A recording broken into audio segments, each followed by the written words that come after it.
Polres PGRI Cibinong mengucapkan selamat hari ulang tahun ke-75 Persatuan Guru Republik Indonesia dan Hari Guru Nasional tahun 2020. Guru, menyerah, kalah. Assalamualaikum warahmatullahi wabarakatuh. Salam sejahtera untuk kita semua. Salam sehat dan salam kader bangsa. Apa kabar semua? Semoga sehat selalu.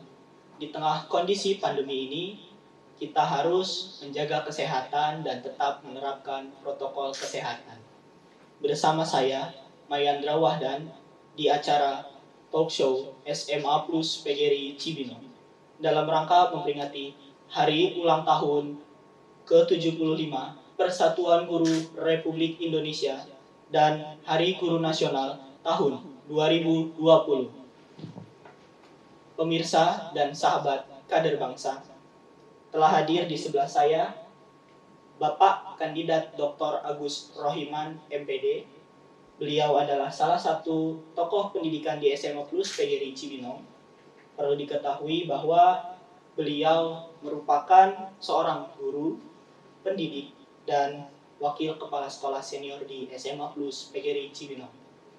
Beliau juga menjabat sebagai Ketua MKKS Swasta Kabupaten Bogor.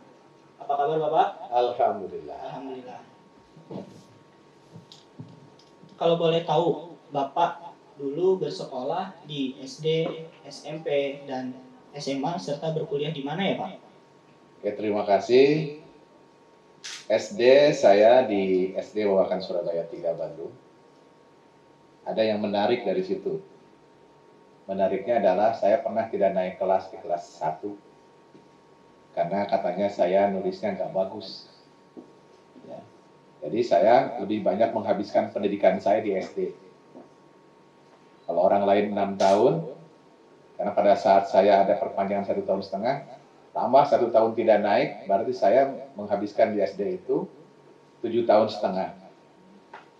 Tapi itulah pengalaman yang menarik buat saya, dan itu akan menjadikan sebuah motivasi sebenarnya selanjutnya bahwa gagal itu tidak selamanya kita harus buruk tikar. Nah, kemudian melanjutkan SMP, SMP-nya SMP Negeri 22 Bandung. Alhamdulillah saya jadi juara umum di situ. Kemudian SMA-nya SMA Negeri 4 Bandung, jurusan IPA. Selanjutnya, karena saya memang bercita-cita ingin menjadi guru matematika, saya melanjutkan ke IKIP Bandung pada saat itu, jurusan matematika. Jadi, dulu namanya IKIP Bandung, kalau sekarang namanya UPI, Universitas Pendidikan Indonesia. Nah, selepas dari SMA, dari S1, tahun 90, ya, kemudian pada tahun sekitar 2006, saya melanjutkan ke S2 jurusan Manajemen Pendidikan di Universitas Pakuan Bogor. Selanjutnya juga melanjutkan S3 ke UNJ dan di Universitas Pakuan. Jadi S3-nya 2 saya. UNJ dan Unpad. Nah, itu sekilas riwayat pendidikan saya. Baik Bapak, sangat menginspirasi sekali ya Pak, riwayat pendidikan Bapak, mulai dari yang tadi SD katanya tidak naik kelas, tapi di SMP kemudian SMA Bapak bisa menjadi seorang siswa yang berprestasi, kemudian sampai sekarang Bapak sudah dalam proses menempuh pendidikan doktoral di 2 universitas ya Pak. Sangat menginspirasi sekali. Semoga kita dan rekan-rekan bisa seperti Bapak nantinya. Amin. Kira-kira Pak, selama Bapak sekolah, adakah guru yang paling Bapak ingat? Kemudian guru tersebut ada di sekolah mana ya Pak? Ya, terima kasih. Ada seorang guru di SD, di SMP, dan di SMA yang menginspirasi saya. Tapi yang menginspirasi sekali adalah di SD. Bagaimana tidak menginspirasi? Saya kan awalnya tidak naik kelas.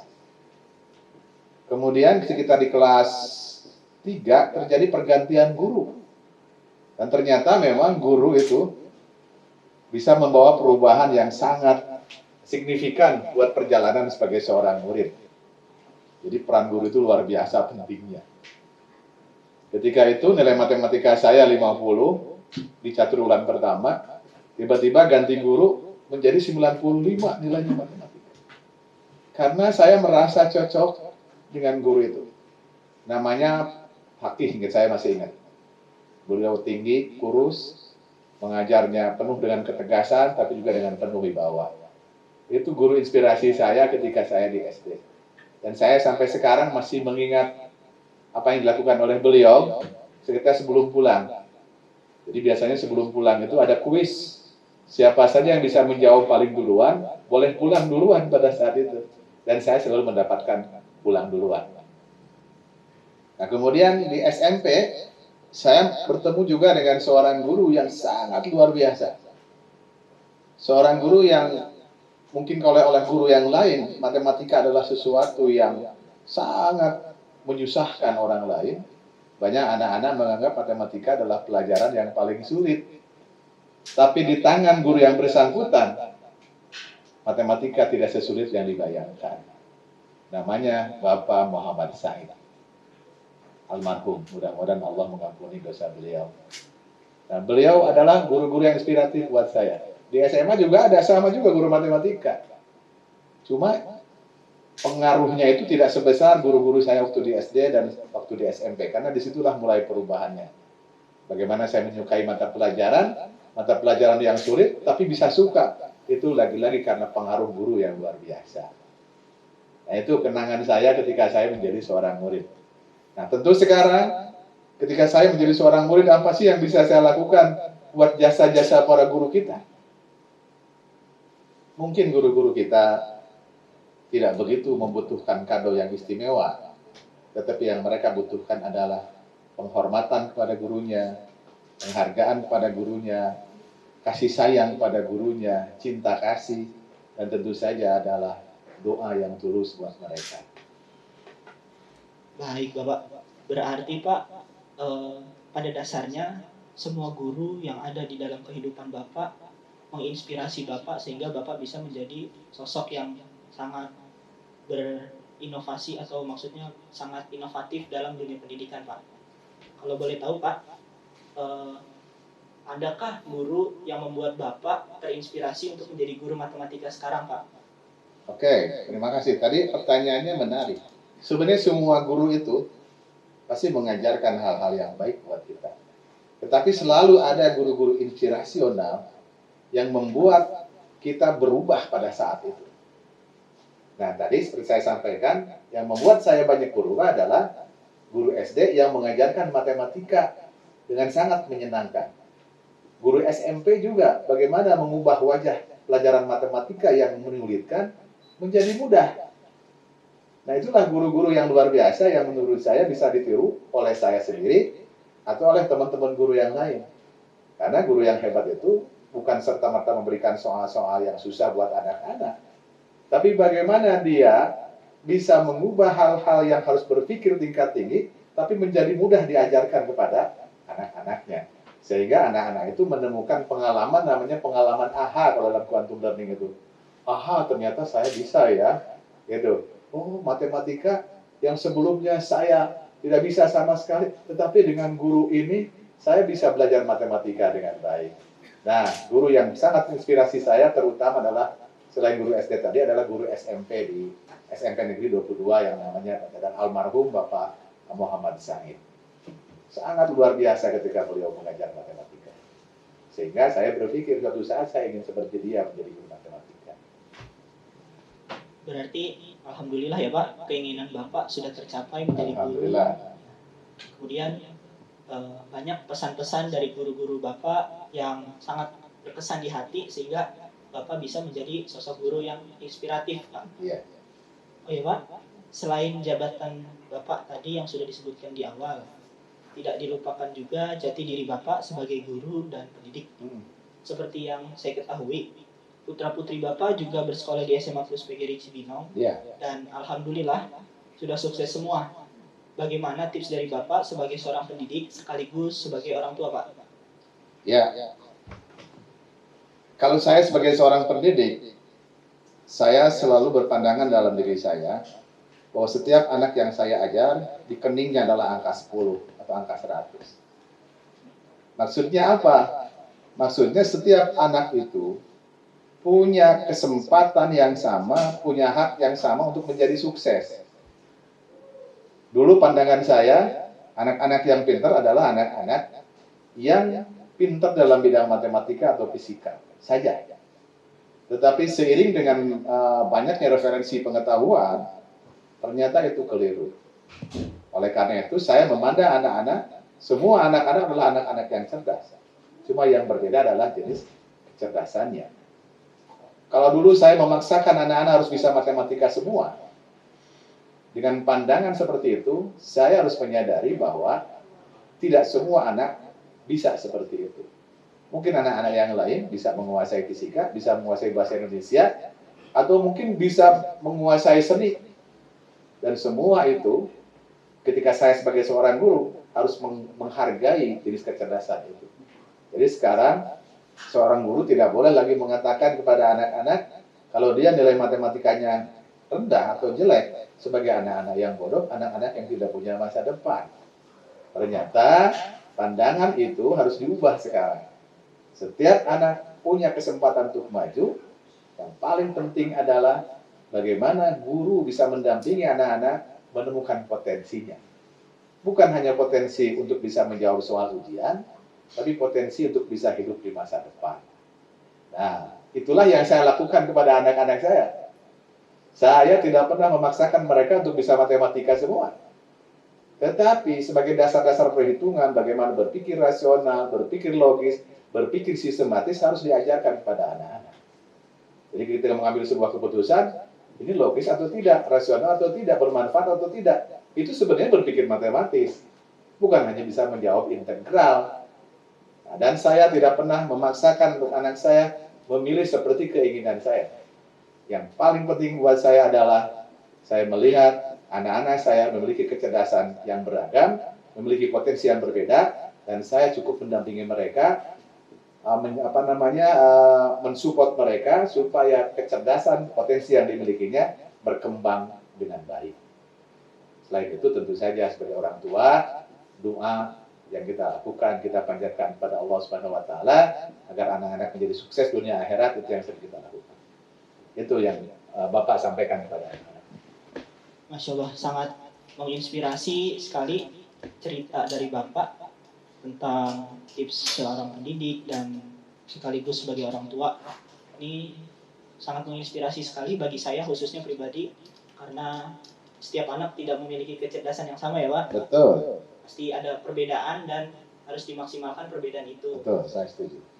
Oh ya Bapak, lalu Bapak mulai mengajar dari tahun berapa dan mengajar mata pelajaran matematika ya Pak? Ya. Kalau boleh diceritakan pengalaman mengajarnya, bisa dibagikan dengan kita sedikit? Oke. Ketika saya kuliah di semester 6, kalau saya tidak salah sekitar tahun 88, belum lahir ya. Tahun 88, saya semester 6, saya sudah mulai mengajar. Saya mengajar di SMP Muhammadiyah 5 Bandung, di Jalan Kiara Condong. Sekolahnya kaum duafa. Sekolahnya anak-anak yang memang secara ekonomi tidak beruntung. Nah, itu saya mulai pengalaman mengajar sebagai mahasiswa, saya di situ. Mengajar anak-anak kaum duafa di SMP Muhammadiyah 5 Bandung. Kemudian juga sekitar tahun 89 saya mengajar juga di SMP Muhammadiyah 8 Bandung. Nah, ini agak beda sosial ekonominya. Kalau di Muhammadiyah 5 memang kaum duafa, kalau di Muhammadiyah 8 itu cenderung lebih baik lah. Kemudian juga ngajar di SMA Muhammadiyah 2 Bandung. Jadi sampai tahun 90. Jadi dari tahun 88 sampai tahun 90 saya mengajar di Muhammadiyah di Bandung. Jadi sejak mahasiswa saya sudah mengajar. Sejak itu saya tidak pernah berpikir berapa pendapatan yang saya dapatkan. Yang penting saya bisa mengajar aja. Apalagi mengajar kaum duafa, itu adalah derma saya buat pendidikan. Nah, kemudian tahun 90 selesai saya sarjana matematika di UKIP Bandung, saya mengikuti tes pegawai negeri sipil. Dan tahun 90 itu Alhamdulillah lulus dan langsung ditempatkan di sebuah sekolah yang sebenarnya juga saya tidak tahu. Namanya SMA PGRI Cibinong. Pada saat itu belum ada plusnya. Saya sempat berpikir, saya cukup 2 tahun saja di PGRI Cibinong, setelah itu saya pindah ke Bandung. Tetapi makin lama melihat SMA PGRI Cibinong, itu makin menakjubkan buat saya. Makin penasaran dengan PGRI Cibinong ini, bagaimana sekolah di kampung, tapi tidak kampungan. Ya, bagaimana sekolah di tengah-tengah pemukiman masyarakat, tapi diminati oleh masyarakat. Makin lama saya makin jatuh cinta dengan PGRI Cibinong. Dan sampai sekarang, yang tadinya saya mau pindah ke Bandung dalam 2 tahun pertama, saya mungkin mengatakan PGRI Cibinong adalah tambatan hati saya terakhir. Pertama dan terakhir. Jadi saya mengabdikan di SMA PGRI Cibinong, SMA Plus PGRI Cibinong sampai sekarang. Betapapun banyak tawaran-tawaran yang menggiurkan, tapi janji saya dengan SMA Plus PGRI Cibinong memang harus ditunaikan. Oke, baik Bapak. Yang Bapak ceritakan tadi, berarti Bapak sudah menjadi guru sejak mahasiswa ya Pak? Ya. Berarti sudah cukup lama sekali Bapak menjadi guru. Sudah sekitar 32 tahun menjadi guru. Umur saya saja belum sampai segitu. Ya. Oke. Bapak, seperti yang kita ketahui, Bapak adalah seorang tokoh pendidikan yang sangat luar biasa akan inovasinya di dalam dunia pendidikan. Bisa diceritakan sedikit Pak, seperti apa pengalaman Bapak di dalam dunia pendidikan yang seperti yang saya tahu, Bapak mencetuskan ide quantum learning ya Pak? Ya, jadi ketika saya merenung bagaimana mengajarkan matematika yang bisa diterima oleh banyak orang, bagaimana matematika dari mata pelajaran yang tidak disukai menjadi disukai, itu memang perlu perjuangan yang luar biasa. Sebelum saya membaca quantum learning, sebelum saya pelatihan quantum learning, tidak terbayang bagaimana mengajarkan matematika yang menyenangkan. Nah, akhirnya ketika mengikuti pelatihan quantum learning dan sekarang saya menjadi trainer quantum learning, ternyata sesuatu yang susah bisa dibikin menyenangkan, bisa dibuat menyenangkan pada anak-anak. Oleh karena itu, inovasi saya dalam bidang pembelajaran, bagaimana saya mengajarkan matematika sambil bermain. Bagaimana mengajarkan matematika dengan menggunakan ular tangga. Bagaimana mengajarkan matematika dengan bermain basket. Bagaimana mengajarkan matematika seperti petualangan di alam. Itu saya lakukan semuanya. Dan ternyata anak-anak sangat menikmati itu. Bahkan mungkin waktu 3 jam pelajaran menjadi sangat singkat ketika pembelajaran sangat menyenangkan anak-anak. Nah, itu adalah perjuangan-perjuangan yang dilakukan. Sambil di dalam hati saya berkata bahwa yang penting seorang guru sudah melakukan dengan maksimal. Nah, inti dari semuanya sebenarnya adalah seorang guru harus menempatkan siswa yang diajarnya adalah sebagai sebuah amanah dari Allah Subhanahu wa Ta'ala. Satu kata kunci, guru-guru harus mencintai murid-muridnya. Itu wajib. Dan cinta itu harus keluar dari dalam hati kita. Kalau kita berbicara dengan mulut, mungkin anak-anak hanya mendengar dengan telinga. Tapi ketika kita berbicara dengan hati, anak-anak akan mendengarkan dengan hati. Dan ketika frekuensi itu sama antara guru dan siswanya, guru mencintai murid-muridnya, murid-murid mencintai gurunya, maka pembelajaran itu sudah pasti akan sukses. Nah, itu sebenarnya kata kunci bagaimana seorang guru yang buat saya cinta itu adalah mengalahkan model apapun dalam pembelajaran. Baik Pak, berarti yang Bapak sampaikan tadi tentang metode quantum learning itu mengubah yang awalnya terkesan menyeramkan menjadi menyenangkan. Oke, iya, betul. Dan seperti yang saya lihat, Bapak sudah berhasil merubah matematika yang awalnya memiliki stigma menyeramkan, bahkan gurunya terkenal guru yang galak, Guru killer. Iya, guru killer ya di kalangan murid, sudah berubah menjadi guru yang menyenangkan dan mengasihkan ya Pak. Iya. Semoga sih ini bisa diterapkan di sekolah-sekolah di Indonesia yang lainnya. Amin. Supaya kualitas pendidikan di Indonesia lebih maju ke depannya, Pak. Iya. Baik Bapak, sudah kita ketahui bersama ya Pak, situasi pendidikan saat ini berbeda dari tahun-tahun sebelumnya. Tahun ini, sistem pendidikan yang tadinya secara tatap muka, saat ini dilakukan dengan cara pembelajaran jarak jauh. Bagaimana pandangan Bapak terhadap pembelajaran di sistem pendidikan di tengah pandemi ini, Pak? Oke, terima kasih. Pendidikan jarak jauh adalah sebuah alternatif sebenarnya ya, ketika tatap muka tidak bisa dilakukan. Nah, saya berpandangan begini, kalau hanya dengan pendidikan jarak jauh, ketika guru tidak bertemu siswa, pasti akan berdampak terhadap berbagai masalah. Ya. Masalah yang pertama adalah membosankan. Ya, kalau terus-terusan PJJ itu pasti membosankan. Ya. Kemudian yang kedua, tadi tidak adanya pertemuan itu, tidak adanya sinyal cinta tadi yang diberikan oleh guru kepada anak-anaknya. Ya. Nah, kemudian juga ada beberapa hal yang tidak bisa dilakukan oleh PJJ, misalkan kegiatan praktek-praktek tidak bisa. Nah, tetapi sebagai sebuah alternatif dalam mengatasi pandemi seperti ini, maka ketika kita tidak bisa bertemu, PJJ adalah langkah yang paling tepat sebenarnya. Tinggal permasalahannya adalah banyak yang harus disiapkan. Apa yang harus disiapkan guru dan apa yang harus dipersiapkan siswa. Bukan hanya persiapan keterampilan guru mengajar atau keterampilan siswa dalam belajar, tetapi dari sisi mental pun harus disiapkan. Ya, kalau sisi mental, akhlak, kepribadian, karakter tidak disiapkan, maka pembelajaran itu hanya sekedar pembelajaran saja. Bahkan mungkin banyak terjadi tipu menipu di dalam pembelajaran PJJ.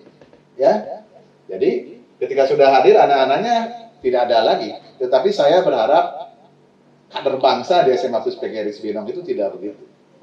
Ya, mereka menunjukkan semangat yang luar biasa, menunjukkan penghormatan kepada gurunya yang baik, ya, meskipun tidak bisa secara tatap muka. Karena kan kader bangsa itu sudah dilatih oleh kita, meskipun kelas 10 mungkin belum ya, tapi kelas 11 dan kelas 12 sudah seperti itu. Bahwa belajar adalah bagian yang terpenting ketika dia menjadi seorang pelajar. Nah, untungnya di SMA Plus PGRI Cibinong, saya melihat guru-gurunya sangat kreatif. Jadi bukan hanya PJJ semata-mata PJJ, tapi guru-guru kita masih melakukan pembelajaran berbasis proyek, kan ada STEM ya, pembelajaran berbasis masalah, ya, ada pembelajaran inquiry dan lain-lain. Mereka masih bisa melakukan itu, sehingga kebosanan anak-anak mungkin masih bisa ditanggulangi sedikit. Saya katakan ditanggulangi sedikit dengan berbagai variasi kegiatan. Jadi sebaiknya setiap sekolah melakukan seperti itu. Jadi selain pembelajaran dilakukan secara daring, jarak jauh, ya, boleh menggunakan aplikasi-aplikasi yang sudah berkembang sekarang ini, tetapi juga penting dilakukan seperti tadi. Dan yang melakukan seperti itu saya kira hitungannya sedikit. SMA Plus PGRI Cibinong sebagai salah satu sekolah yang dari sedikit tadi yang melakukan kegiatan pembelajaran di era pandemi dengan beragam metode pembelajaran yang diberikan kepada anak-anak. Ada lomba-lomba kan sekarang, bahasa Inggris ada lomba, itu sebenarnya pembelajaran. Dan itulah salah satu trik yang dilakukan oleh guru-guru di SMA Plus PGRI Cibinong. Baik Bapak, berarti yang pembelajaran secara jarak jauh ini bisa dikatakan pada dasarnya tidak berbeda secara signifikan baik dalam metode pembelajarannya atau materi yang disampaikan ya Pak? Ya, begitu ya. Cuma ke depan ya, mungkin pembelajaran blended ini tetap dilaksanakan. Blended learning, ada pembelajaran lewat jarak jauh dan tatap muka akan dikombinasi. Bukan hanya karena ada pandemi, tetapi itu sekarang sudah menjadi sebuah tuntutan. Ya, jadi nanti itu blended learning itu menjadi sebuah alternatif dalam pembelajaran di abad 21. Ya benar Pak, apalagi kita sekarang hidup di zaman revolusi industri 4.0 ya Pak. Ya. Kemudian juga yang pembelajaran jarak jauh tadi itu tidak hanya mengajar seperti tatap muka saja gitu kan, tapi dibuat lebih menyenangkan lagi. Betul. Supaya siswa tidak bosan. Iya. Saya jujur mengakui model-model quantum learning selama PJJ ya, pembelajaran jarak jauh itu sangat menyenangkan dan tidak membosankan, sehingga kita yang di rumah rindu sekolah, rindu bertemu guru, rindu beraktivitas seperti biasa, mulai terobati sedikit lah kerinduannya. Oke Bapak, apa harapan Bapak terhadap pendidikan di masa yang akan datang, Pak? Oke. Pendidikan kan merupakan faktor yang sangat penting dalam kemajuan sebuah negara. Jadi kalau pendidikannya bagus, maka negara itu pasti menjadi sebuah negara maju. Nah, saya sih berharap begini. Ada beberapa kompetensi yang harus disiapkan oleh anak-anak untuk pendidikan, bukan hanya ke depan, tapi masa kini. Paling sedikit menurut saya ada 4. Yang pertama, anak-anak harus menguasai bagaimana belajar. Learning how to learn. Belajar bagaimana belajar. Jadi anak-anak harus punya keterampilan belajar, harus punya learning skill. Kenapa saya katakan harus punya keterampilan belajar? Karena kalau anak-anak hanya belajar saja, tidak punya cara bagaimana belajar, dia akan berhenti belajar bagaimana saja seperti gurunya menyampaikan. Tetapi kalau dia tahu bagaimana caranya belajar, dia akan belajar sepanjang hayatnya. Maka di SMA Agus PGRI Cibinong, anak-anak diberikan learning skill, ada mind mapping, ada kecepatan membaca, ada catat tulis susun, ada keajaiban memori, itu disampaikan ketika anak-anak mulai masuk di SMA Agus PGRI Cibinong. Jadi yang pertama, harapan saya ke depan, setiap anak Indonesia harus memiliki bagaimana dia punya keterampilan belajar. Yang kedua, yang harus dimiliki oleh seorang siswa SMA Agus PGRI Cibinong atau yang lainnya di luar sana adalah keterampilan berpikir. Bagaimana berpikir? Kalau tadi bagaimana belajar, yang kedua bagaimana berpikir. Karena dengan berpikir inilah otak kita akan menjadi cerdas. Ketika kita menemukan sebuah tantangan, ketika kita menemukan sebuah kesulitan, otak kita berpikir, dan ketika berpikir maka kita menjadi cerdas. Makanya sekarang pembelajaran harus sampai pada high order thinking skill. Pembelajaran berpikir tingkat tinggi. Nah, tetapi bagaimana berpikirnya itu harus diajarkan. Malah di luar negeri, kalau saya tidak salah di Norwegia, ada satu mata pelajaran khusus berpikir saja. Itu sekitar 1 jam. Hanya berpikir saja kegiatannya. Ya, dan itu juga penting untuk anak-anak SMA Agus PGRI Cibinong, bagaimana berpikir. Jadi, berpikir itu menjadi sebuah mata pelajaran. Yang ketiga, bagaimana merencanakan masa depan, menatap masa depan, menyiapkan masa depan. Itu harus menjadi kompetensi yang dimiliki oleh anak-anak. Dan yang terakhir, harapan pendidikan ke depan adalah anak-anak harus bisa saling menghargai, saling menghormati pandangan-pandangan yang berbeda. Baik pandangan agama, pandangan apapun lah namanya, sehingga kita muncul sikap toleran, muncul sikap saling menghargai, bukan sikap saling memusuhi. Nah, kalau 4 hal ini bisa dilakukan dalam sebuah sekolah atau pendidikan, saya optimis Indonesia ke depan menjadi sebuah bangsa yang maju. Amin. Sangat luar biasa sekali Pak, mulai dari pengalaman Bapak dan ilmu-ilmu yang Bapak berikan, serta cerita-cerita sedikit tentang pengalaman hidup Bapak kepada saya dan pastinya sahabat kader bangsa semua ya yang menyaksikan acara ini. Semoga kita semua termotivasi untuk bisa menjadi seperti Bapak Kandidat Dr. Agus Rohiman MPD. Amin ya rabbal alamin. Malah harus lebih berhasil dibandingkan saya. Amin Pak. Semoga kita bisa membangun bangsa ini lebih maju ke depannya dan menjadikan Indonesia negara yang maju di tahun 2045.